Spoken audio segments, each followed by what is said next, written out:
Lep pozdrav, spet sem z vami. Danes bom govorila o eni temi, ki mi je zelo blizu, jo imam zelo rada, in to so vrednote.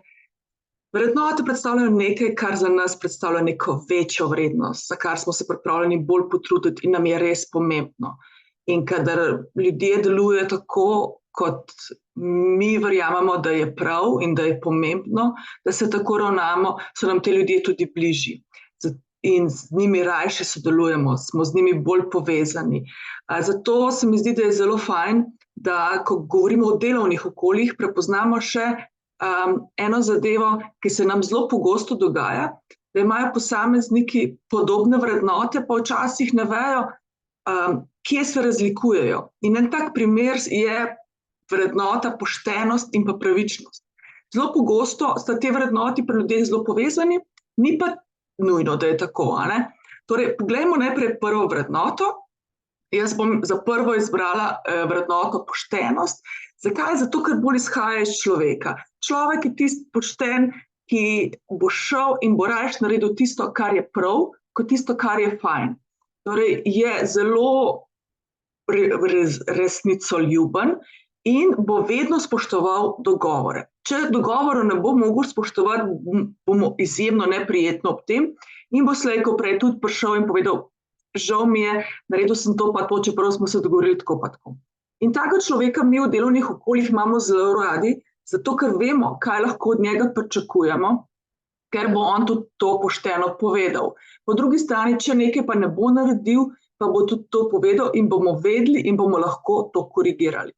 Navadno takega človeka tudi v hierarhiji dvigujemo, če je le mogoče, a ne, in ga damo na višji nivo, zelo pogosto so potem to taki posamezniki vodje.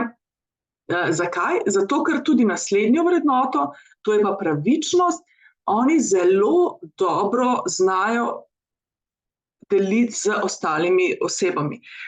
Kaj pa pravičnost predstavlja? Pravičnost predstavlja pa to, da znajo enakovredno vse svoje sodelavce obravnavati.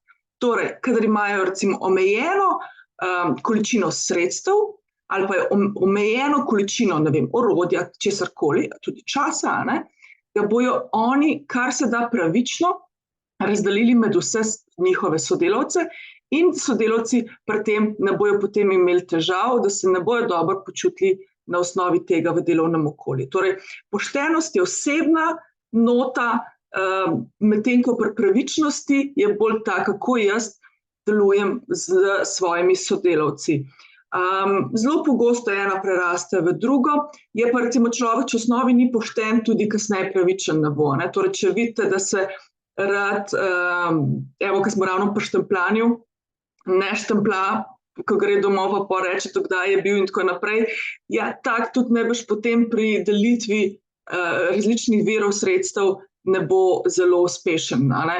Torej, iščemo ljudi, ki so v osnovi resnicoljubni, ki delajo to, kar je prav in lahko verjamemo in večja verjetnost je, da od njih pričakujemo tudi, da bojo ravnali pravično, ko bojo v taki vlogi. Torej, izberete poštenost, ki bo odrasla naprej v pravičnost. Evo, to je moje današnje sporočilo. Želim vam en čudovit dan. Nasvidenje.